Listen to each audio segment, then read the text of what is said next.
हरि ओम नमो भगवते वासुदेवाय। श्री ओम नमो भगवते वासुदेवाय। देवराज वहीं रुक जा, तुम मुझे मरने से पहले जरा भगवान को स्मरण करने दे। राजन वृत्रासुर ने रथ में बैठकर परमात्मा का स्मरण करते हुए कहा, हे प्रभु, आप मुझ पर ऐसी कृपा कीजिए कि दूसरे जन्म में आपके सेवकों की चरण वंदना और सेवा करने का अवसर मुझे मिले। मेरा मन आपके चरण कमलों का सदा स्मरण करता रहे। आपके मंगलमय गुणों का मैं सदैव गान करता रहूं और मेरा शरीर सदैव आपकी सेवा में लगा रहे। मैं आपको छोड़कर स्वर्ग, ब्रह्मलोक, भूल मंडल का साम्राज्य, रसातल का एक छत्र राज्य, योग की सिद्धियां, जहाँ तक के मैं मोक्ष भी नहीं चाहता। मैं जैसे पक्षियों के पंखहीन बच्चे अपनी माँ की बाट जोहते रहते हैं, जैसे भूखे बछड़े अपनी माँ का दूध पीने को आतुर रहते हैं, जैसे वियोगिनी पत्नी अपने प्रवासी प्रियतम से मिलने के लिए व्याकुल रहती है, वैसे ही हे कमल नेत्र, मेरा मन आपके दर्शनों के लिए छटपटा रहा है। हे प्रभु, मैं मुक्ति नहीं चाहता। मेरे कर्मों से मुझे बार बार जैसा भी जन्म मिले इसकी मुझे चिंता नहीं है, परंतु मैं जहाँ कहीं भी जाऊं वहां आपके भक्तों से मेरा प्रेम और मैत्री बनी रहे।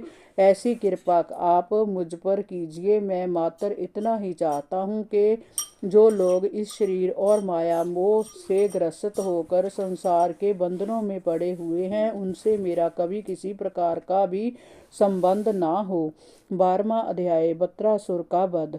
श्री सुखदेव जी ने कहा, राजन, वृत्रासुर रणभूमि में अपना शरीर छोड़ना चाहता था, क्योंकि उसे स्वर्ग की नहीं, उसके मन में भगवान श्री हरि के धाम को पाने की अभिलाषा थी। इसलिए जैसे परले काल में कैटवासुर जल में श्री विष्णु पर आक्रमण करने के लिए झपटा था, उसी प्रकार वृत्रासुर प्रभु की स्तुति पूरी करके त्रिशूल ऊंचा करके इंद्र पर झपट पड़ा, परंतु इंद्र ने किंचित भी विचलित हुए बिना वज्र से वृत्रासुर की बांह काट दी। एक बांह के कट जाने पर वृत्रासुर को बहुत क्रोध आया।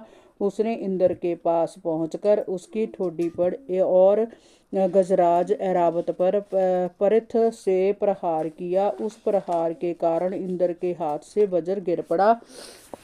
वृत्रासुर की इस वीरता को देखकर असुर और चारण उसकी प्रशंसा करने लगे। देवता लोग घबरा गए। वह इंद्र को संकट में घिरा देखकर व्याकुल हो उठे। तभी वृत्रासुर ने इंद्र को ललकारते हुए कहा, इंद्र, मैं निहत्थों पर वार नहीं करता, वज्र उठा और युद्ध कर। इंद्र ने वज्र उठा लिया और कहा, दानव राज, तुम सचमुच सिद्ध पुरुष हो। तुम्हारा धैर्य और निश्चय तथा भगवान के प्रति भक्ति विलक्षण है। तुमने सभी जीवों के आत्म स्वरूप भगवान श्री हरि की अभी अभी जो स्तुति की है, वह निश्चित रूप के आत्म स्वरूप भगवान श्री हरि की अभी रूप से उत्तम है। अवश्य ही तुम माया से परे हो और राक्षस वृत्ति को छोड़कर महापुरुषों के समान व्यवहार कर रहे हो। रजोगुणी व्रत के होते हुए भी भगवान वासुदेव में तुम्हारी सात्विक श्रद्धा